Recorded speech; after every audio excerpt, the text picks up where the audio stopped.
Thanks, Matt. Just got two or three things I want to cover off. If anyone's got any nominations for the ISVA committee, any people they want to nominate, could they get them to Ian Gill, the secretary, by Thursday at 4 o'clock? This morning's speaker is Professor Bruce Whitelaw from the Rosalind Institute, University of Edinburgh.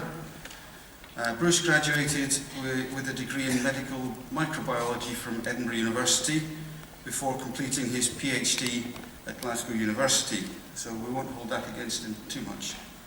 Good morning, everybody. Thank you for that kind introduction. So you've all been told not to lobby, but this presentation is going to be an unashamed presentation about some new technologies which I use in my own research, but I believe will have far-reaching impact on our society, not only in small ruminants, but across the whole agricultural sphere, and beyond that, in that one of the technologies that I'm going to labour in the second half of the talk can be applied to ourselves, which is quite a humbling thought as we get to it. The talk's all about genetics. It's all about genetic variation, which is what I see as one of the wonders of life. It's what we deal with every day when we look at an animal. No animal is the same as another animal. No human being is the same as another human being. And that is because of genetic variation, which is what the whole presentation is going to focus on. We talk about going up to 9, 10 billion, and for most of us those numbers are not really meaningful because they're so large.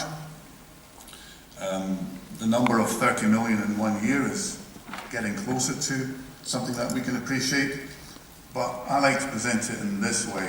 These are a couple of pictures of Harrogate which I pulled off the internet. I'm sure as you've been walking around you'll have passed some of these buildings.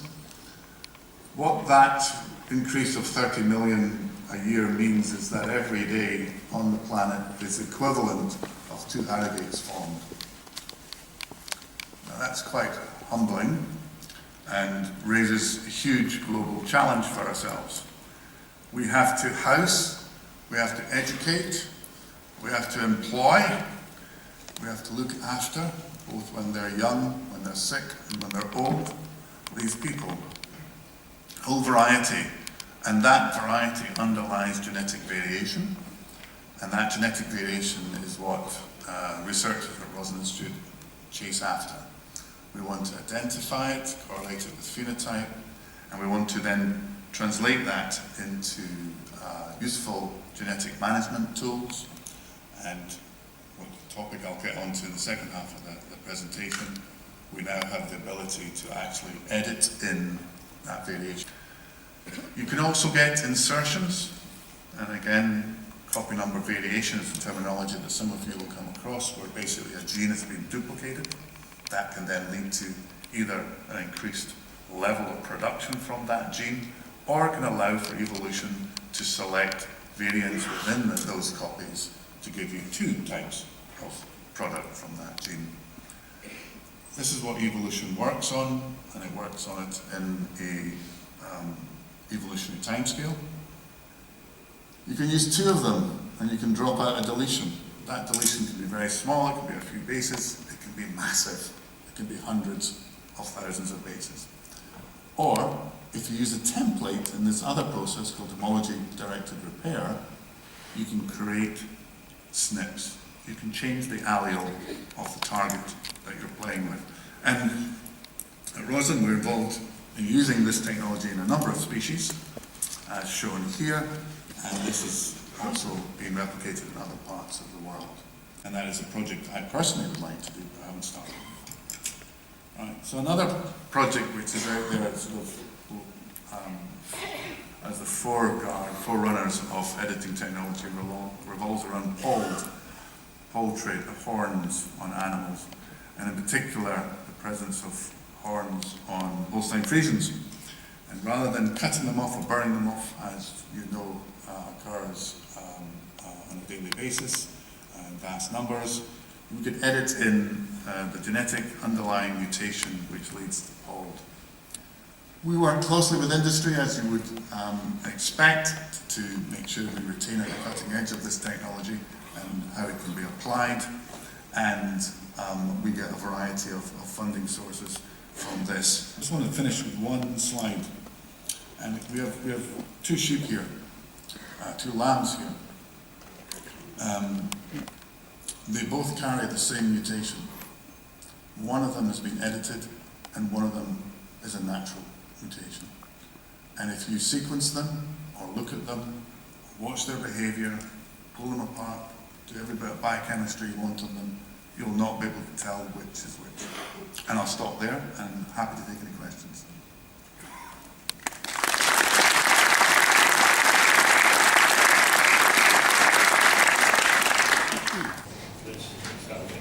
Hello everybody, I can't cope with podium things, so I'm doing here if that's alright. And you also, if you sit there, you can't see anything because the door's open, so I'm doing it on a handheld.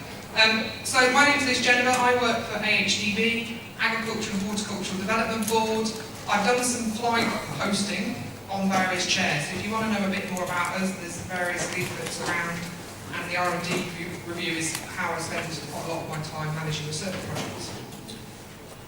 So this is coming out of the NSA report, and I'm just about to give Phil a mention if she's left, so that's always good. So this is from the National Sheep Association report, and this sort of tries to illustrate the role that we have in terms of getting people into the countryside, and also we directly employ about 33,000 people in the sheep industry, and a significant number in the allied industry around them.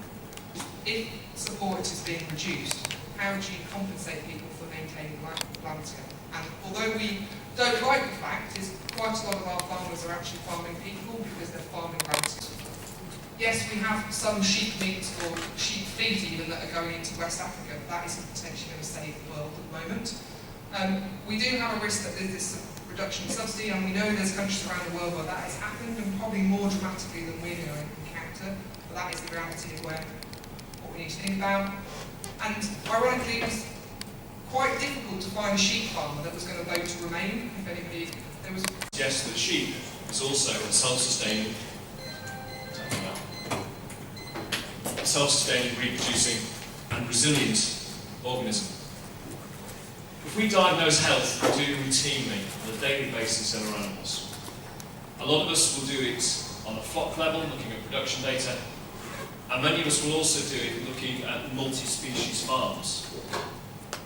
With ecosystem health, what I'm suggesting is that you look at a much bigger farm on a much greater scale with many, many species.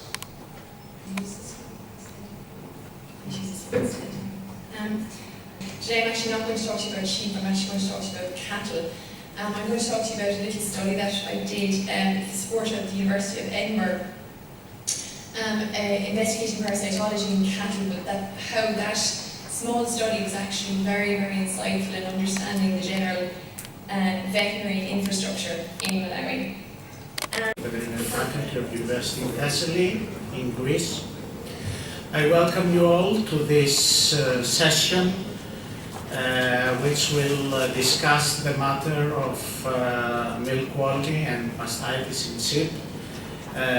For those who have been following the stream since this morning, we started with a keynote lecture. We had some presentation on current mastitis research from around the world, and now we have this very topical session.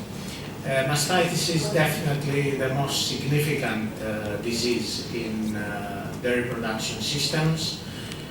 We have an array of excellent speakers who will cover various topics in this general discipline.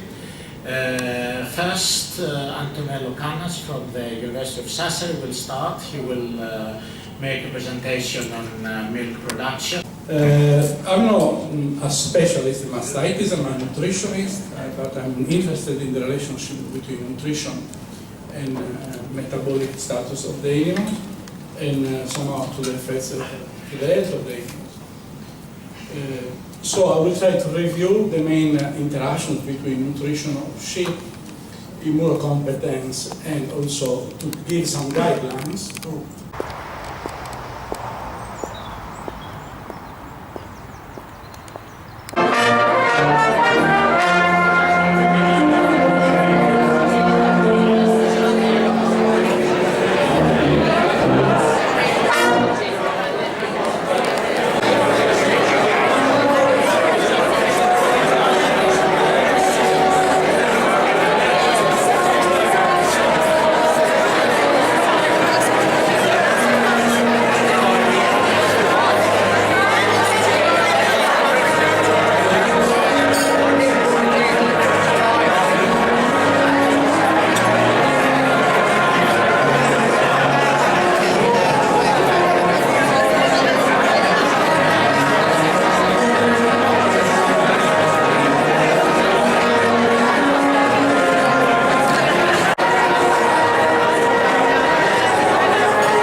Summerbridge Silver Band.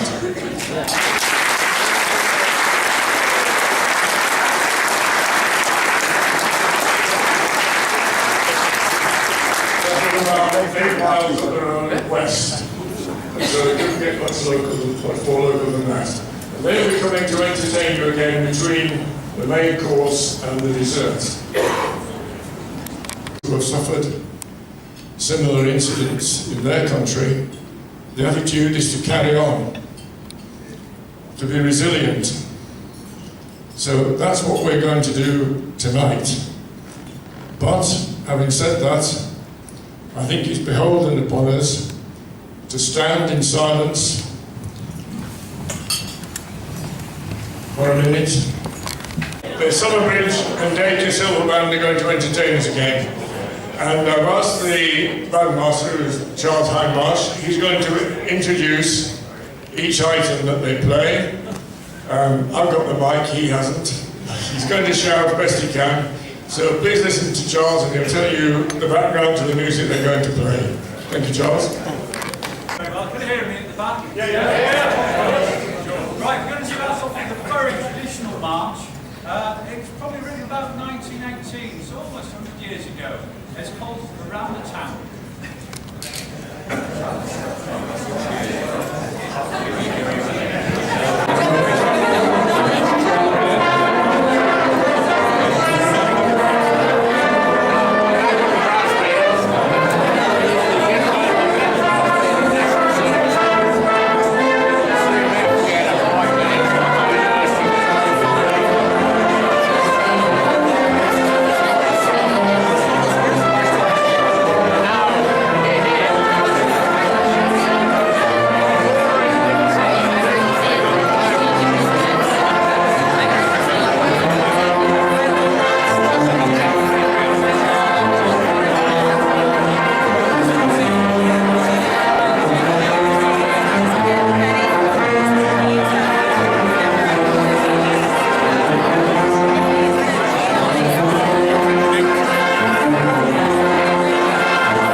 with the way they play up and down the high streets, and they brought the music inside tonight, so I thought that was pretty good. They tried to play louder than you could talk, but they didn't put white noises. Anyway, it's my pleasure now to introduce our speaker tonight. I sometimes think that when you're introducing a speaker, it could be like a poisoned chalice. Because I remember Michael Joplin was the Minister for Agriculture in the 60s or 70s, I can't remember just exactly when. And Michael Joplin, as well as being Minister for Agriculture in the UK, he farmed near Thirsk. And he was attending an NFU dinner. And the chap who introduced him was his neighbour. And this is how the introduction went. When Michael Joplin was a lad, he came to my farm and I taught him all he knows. And he still knows bugger all. But our speaker tonight knows certainly more than bugger all. It's Mr. Howard Petch, CBE. He's the son of a dairy farmer from Great Ayton near Stokesley. He was awarded the CBE in 2003 for his services to farming and the rural community. He's a past principal at Bishop Burton Agricultural College, which is in East Yorkshire, one of the principal agricultural colleges in the north. And not only that, in the year 2000, he was asked to start a Yorkshire branch of Farming Community Network. Now, Farming Community Network is an organisation which was set up and is run by a central office, but really run by volunteers who help farmers who have any sort of problem, from financial relationships, animal welfare, and they go in and help these people through it. And Howard started this in the year 2000. And it was either very fortunate or unfortunately started in 2000, but of course in 2001 we had our big foot and mouth outbreak in this country, and he was never out of work during that. Anyway, as well as that, I've heard him speak, and so I'm going to ask him to speak now. Howard Petch. Such a distinguished audience. The crow was sitting very high up in the tree, doing absolutely nothing all day. And along came a rabbit, sat under the tree and said, "Can I sit and do nothing all day?" "Don't see why not," said the crow. And along came a fox, jumped on the rabbit and ate it up. And the moral of that story is that to be sitting doing nothing, you've got to be sitting very high up. So it's a privilege to speak to such a distinguished audience. It was Winston Churchill, no less, who likened an honourable member's speech to the travels of Christopher Columbus. He said when he set off, he didn't know where he was going. When he got there, he didn't know where he was. And when he got back, he didn't know where he'd been. So you have been warned. And I need to tell you that it was only a few weeks ago I was speaking at a very posh do, not that this isn't a posh do. And a chap came up after I'd done my bit and he said, "That's the worst after dinner speech I've ever heard." I said, "Oh, thank you very much." And the chairman, seeing this man speak to me, rushed over and said, "Don't take any notice of what he says. He just goes around repeating what everybody else is saying."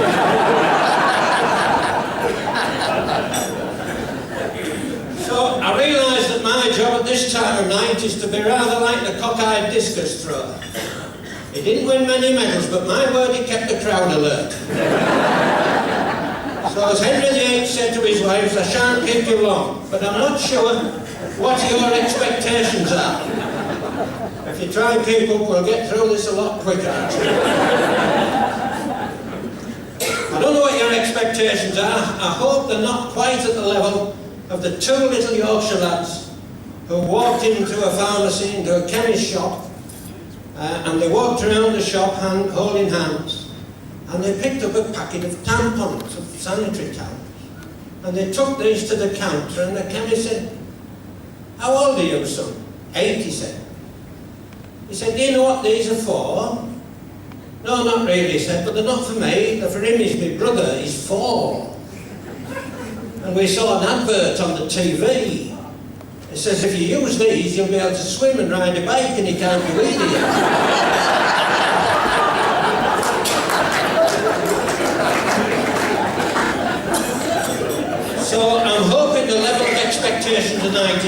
pitched a little bit lower than that. But a very special welcome to those from outside the county of Yorkshire. A very special welcome to Yorkshire. Known, of course, quite accurately as God's own county. And if you have to make a call to heaven from here, it won't cost you very much because it's only a local call. And Yorkshiremen are known for their canniness, their shrewdness with their brass, with their money. They've been rather rudely described as Scotsmen with a generosity squeezed out. You know the difference between a Yorkshireman and a coconut. You can get a drink out of a coconut. So I come to you as a rather decrepit old Yorkshireman whose senior moments keep coming along with increasing frequency.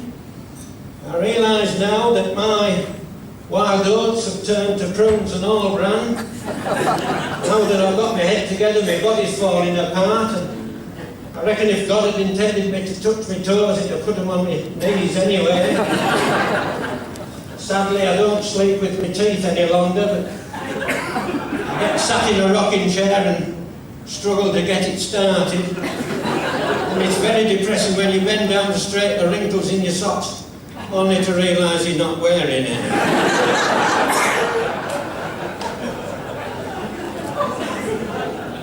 Now, it has been said that life can only be understood backwards, but it has to be lived forwards. And so I was giving a bit of thought to the sort of lessons that I've learned by looking backwards. And I've learned to keep tubes of deep heat rub and hemorrhoid ointment very separate in the bathroom cabinet. I've learned that experience is something you don't get until just after you need it. I've learned that when arguing with an idiot, to try and make sure he isn't doing the same thing. I used to eat only natural foods, and then I realised most people died of natural causes. When I have a headache, I take 2 aspirins and keep away from children, as it says on the bottle.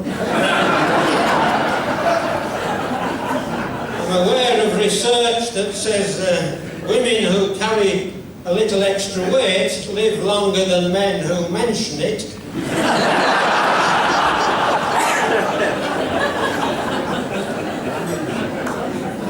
I've learned that chopsticks are the reason the Chinese didn't invent custard. And that there's 2 excellent ways, this is a very sexist comment, there's 2 excellent ways of arguing with women, neither one of which works. And as we say in Yorkshire, some folks don't have much to say, but you have to listen to them a long time to find out. And another Yorkshire saying is, it's what you learn after you know it all that really counts. But more seriously, I've learned that life is made up of many failings and fallings, that many of them are for a purpose, as long as we learn from them. And that wonderful saying that a diamond is simply a piece of coal that performs well under pressure. I've also found that I pay a good deal less attention to what people say and rather more to what they do. Chairman, I've been particularly interested in looking at your conference programme and what you do, and I applaud your collective efforts in the support of animal management and animal welfare, and in particular your title for this conference in terms of sustainable food production, which is a topic very close to my heart. You know, I still marvel each day that since this time last night there are 250,000 extra mouths to feed in this world, and we keep on doing it. I think that is quite incredible, but whether we can continue to do so is a topic far more serious than I should be tackling tonight. Someone said recently that the problem with the present is that the future isn't what it used to be. Now, you're not going to get much depth tonight, but I think that's quite profound. Because wherever we look, whether we look at events on the world stage or near into home, there is a sense, is there not, in which the future isn't what it used to be. Whether we look scientifically, politically, financially, economically, socially, we're living, I would suggest, in uncharted waters. Very different days wherever we look. Some have said that in the Western world we've become a society that knows the price of everything and the value of nothing. There was an elderly Yorkshire farmer's wife in Harrogate, Main Street, one day in a gale force wind, and she was hanging on to a hat. And as she was doing so, her skirts were up around the waist, and a young policeman walked over and said, "Ma'am," he said, I don't wish to cause any embarrassment, but whilst you are hanging on to your hat, the world's seeing everything that you've got. "Look here, sonny," said the old woman. "What they're looking at is 77 years old. This hat's brand new."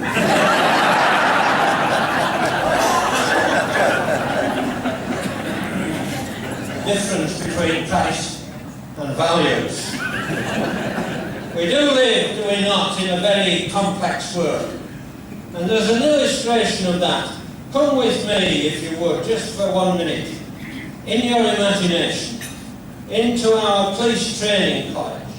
It's called Hendon, for those who are not familiar with it. And here we have a group of police sergeants taking their final exam.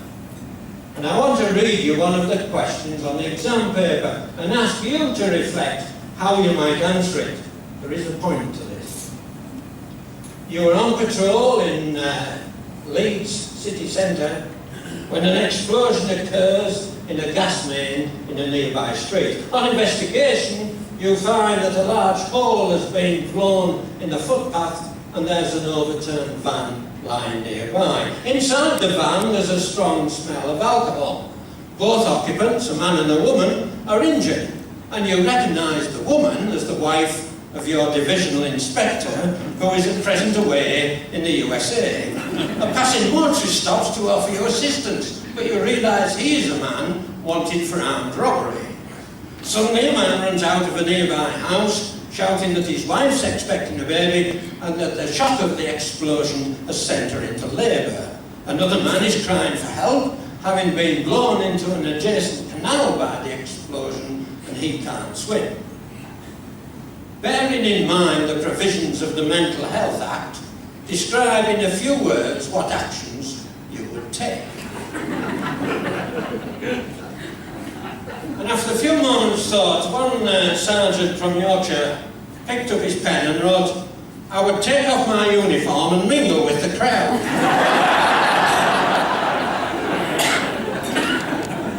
Now, there's actually 3 points to that story. One is that, symbolically at least, the complexity of circumstance faced by the police sergeants are symbolic of the complexity of our modern lifestyles. Secondly, that virtually all the circumstances faced by the police sergeants weren't of their own making. And as I look and work amongst the farming community, many of the challenges and problems they face are not of their own making. They're influenced by external forces. And that can be said of much of our own lives. But thirdly, and most importantly, that no matter how tempting to metaphorically take off our uniform and mingle with the crowd isn't an option. We have to find a response to our future. I'm told that the Chinese word for crisis has roots that are also in 2 separate characters. The first, the character for danger, and the second, the character for opportunity. And it seems to me that those 2 held in tension reflect our current times. Huge risks and dangers. Experience those times at 2 and 3 o'clock in the morning when things seemed so much worse. And as an illustration of my point, there was this little man sitting at the bar, staring into his pint. And in came a big lorry driver, picked up the pint and drunk it. And the little man, he broke down, he broke into tears, and the lorry driver said, "No," he said, "I was only joking, I'll buy you another pint." "No," said the little man, "this has been the worst day of my life." He said, "I was late getting to work and I got the sack. I went to come home and somebody had pinched my car. So I got a taxi home and I left my wallet in the taxi. I went in home and I found my wife in bed with a gardener. So I came down here having decided to end it all. And in you come, and down the pint I just put my poison in."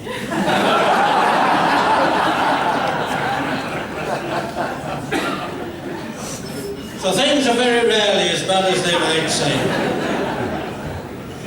So remember, you don't stop laughing because you grow old because you stop laughing. And we need to remember that what lies behind us and what lies before us are tiny matters compared to what lies within us. We're never too old to fulfill our potential. And talking of that quote from Pierre de Chardin about hope, in the last few years I've visited Kenya and Tanzania and Ethiopia and Peru, and you know, I've seen hope in the midst of communities that are at a level of deprivation that we would struggle to believe, and yet there is hope there. The issue is what gives them that hope. Remember, yesterday is history. Tomorrow is a mystery. Enjoy today, it is a gift. That's why we call it the present. The only person, the only Kenyan to win a Nobel Prize was a lady by the name of Wangari Maathai. She died a few years ago, and before she died she said this: "In the course of history, there comes a time when humanity is called to shift to a new level of consciousness, to reach a higher moral ground. A time when we have to shed our fear and give hope to each other. That time," she said, "is now." I believe, ladies and gentlemen, she was right. Those are the times we're in. Thank you ever so much for listening. It was Oscar Wilde who was asked whether the opening night of one of his plays was a success. He said, yes, it was a great success, but the audience was a total failure. Well, thank you for not being a total failure. You know, I'm reminded of Johnny, a little Yorkshire lad, and his mother, he was constipated. And his mother wrote a note to the school teacher saying, "Johnny won't be going to school this morning because he hasn't been, and until he goes, he won't be coming." And there's some days I don't know whether I'm coming or going either. But I do know it's now time I was going. And, you know, we've had some tragic events in the last 24 hours. And when we talk about success, there have been many, many definitions of success written over the years. And I could challenge each one of you. How do you define your own success? Well, I want to close by reading a definition of success that was written over 100 years ago. To laugh often and much, to win the respect of intelligent people and the affection of children, to earn the appreciation of honest critics, and to endure the betrayal of false friends, to appreciate beauty, to find the best in others, to leave the world a bit better, whether by a patch of land, a redeemed social condition, or a healthy child, to know that one life has breathed easier because you lived. This is to have succeeded. Ladies and gentlemen, I wish you a continued great and successful week. And by those criteria that I've just read, I wish you every success. Thank you for listening.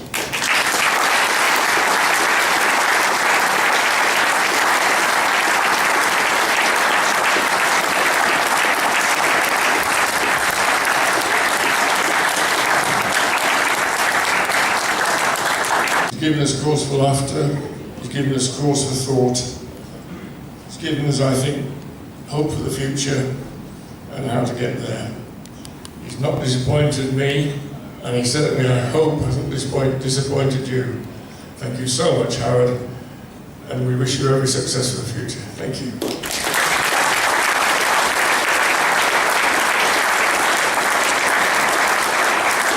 That concludes the formal part of the evening, ladies and gentlemen. Carry on drinking and fellowship as we always have amongst ourselves. Thank you. Good night.